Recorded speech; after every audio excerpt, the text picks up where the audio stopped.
그리스도 안에서 사랑하는 성도 여러분, 이동훈 목사의 성경의 세계 시간입니다. 오늘의 목회 수상은 그리스도인 됨은 무엇인가? 라고 하는 질문입니다. 나만의 외로운 고민이요 묵상이며 의문이었다고는 생각지 않는다. 내가 그리스도 밖에서 소망도 내 삶에 대한 기대도 없을 때는 그랬다. 그러나 그리스도께로 인도하심을 받고 그리스도를 따르는 사람이 되고서 나를 떠나지 않았던 질문은 이랬다.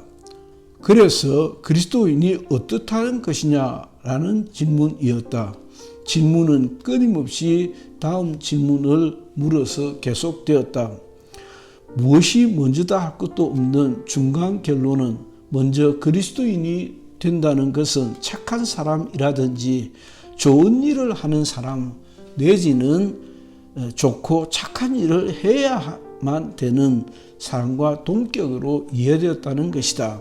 그러나 이것은 창세기 1장 1절에서 말라기 4장 6절 구약성경 끝까지에서 확정되었듯이 철저히 잘못 그려진 그림이었다. 허상이었다. 난 나름 아무리 노력해도 자신을 바꿀 수 없었던 것이다. 내가 아무리 애써도 내 키를 한 자 더 크게 할 수 있다든지 내 거무튀튀한 피부를 뽀얗게 바꿀 수 있다든지 할 수 없었던 같이 나는 나 자신에 대해서 완전히 실패자요 무능력자였다. 이는 내가 나를 변화시킬 수 없었다는 것에 대한 변명이나 핑계가 아니라 나라고 하는 인간의 실상이 그러하다는 것이었다. 그러나 세상 대부분의 사람들은 심지어 절대 다수의 그리스도인들조차 그리스도인은 착한 사람, 선한 사람이어야 한다고 생각한다. 그럼에도 나는 무슨 연유에서였든지 그러지 못했다. 나의 생은 실타래 꼬이듯 꼬이기만 할 뿐 아무리 노력해도 별무소득이었다. 만일 우리가 이렇게 할 수 있었으면 그리스도께서 죽으실 필요가 없었을 것이다. 최근 정치권에서 어떤 법조인이 했던 말이 의미가 있었던지 세간에서 많이 회자하고 있는 말이다. 그가 하는 표현이다. 갈로 열고 내가 살아보아서 조금 알지만 사람 바뀌지 않습니다. 그 인간 어떤 젊은 정치인 사람 안 됩니다. 어떻게 젊어서 하는 짓을 보면 될 사람이 아닙니다.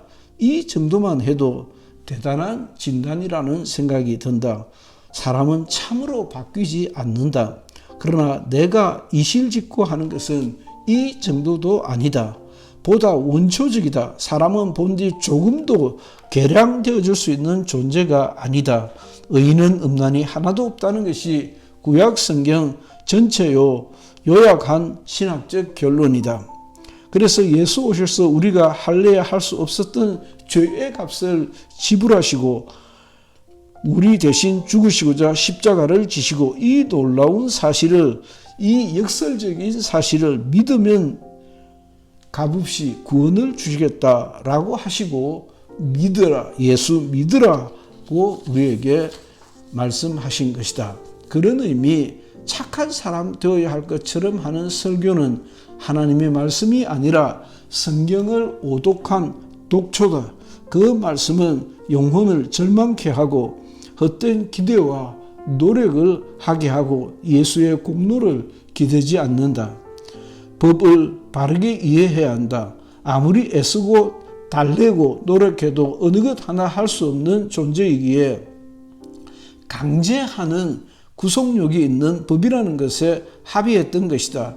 더 이상 말로 안 되는 인간들에게 법은 최후의 해법이다. 같은 의미로 BC 770년에서 221년까지 중국 춘추 전국 시대의 법가 사상을 옹호해 볼 수 있겠다. 법가 사상은 공자의 유가, 노자의 도가, 묵자의 묵가와 함께하는 중국의 4대 유파이다.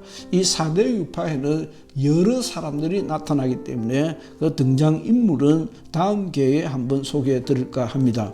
헬라 철학과 양대 산맥을 이루었던 고대 중국의 문명을 느끼게 하는 대목이다. 그리스도인은 착한 사람이 되어야 한다거나 그리스도인이니까 착한 사람이다라는 망상에서 깨어나야 한다. 둘은 전혀 상관이 없다. 어쩌면 그리스도인은 그 반대로 절망하는 존재이다. 차라리 법을 엄격하게 세워 공정하게 집행하는 것이 더 나은 세상을 오게 하는 수 있을지 모르겠다. 그것이 구약 성경의 비유로 묘사된 율법이다. 신약 성경 시대에는 거듭난 그리스도인들에게 그 율법을 넘어서는 하나님의 새 법이 밀려온다. 그런즉 그리스도 안에 있으면 새로운 피조물이라 이전 것은 지나갔으니 보라 새 것이 되었도다 라고 했다. 완전히 새 사람이 된 것이다. 그리스도인이 되었다면 이 세상의 부귀, 영화, 안락, 편함, 부자 같은 것을 잊고 베풀며 섬기는 사람을 되어야 한다는 강한 이끌림이요 호소요 가르침이다. 더욱 현세에 머무르지 아니하고 하나님의 나라를 바라보며 산다. 최근 비슷한 개념과 관련하여 성경을 소상히 찾아보았다. 아니나 다를까 성경은 전혀 축복을 부추기거나 부와 영화를 권하지 않고 있었다. 철저히 소유를 멀리하고 하나님의 나라를 감춰져 있었으나 우연찮게 발견한 보화와 같이 여기고 돈을 사랑함이 만악의 뿌리라고 강변하고 있는 것이 성경이다.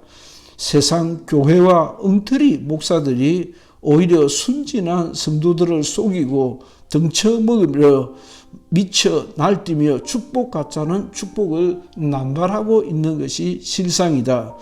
진정한 그리스도인은 예수 그리스도 하신 같이 겸손과 온유로 섬김을 받으려 하지 아니하고 도리어 섬기고 많은 다른 사람들을 위하여 자신을 제물로 내어놓는 자다. 세상 같지 않는 것으로 세상 같이 아니하게 내 것으로 남을 섬기고 주를 섬기고 하늘나라를 얻으려 해야 한다는 말씀이다. 역시 예수께 달려가지 않으면 답이 없는 믿음의 길을 가리키고 있다. 이동욱 목사의 성경의 세계 시간 중 목회 수상을 공유하는 시간이었습니다. 애청해 주셔서 감사합니다. 금주 한 주는 조금 더 짤막하게 여러분들이 관심 있게 귀 기울일 수 있도록 한번 줄여보았습니다. 감사합니다. 이동욱 목사였습니다.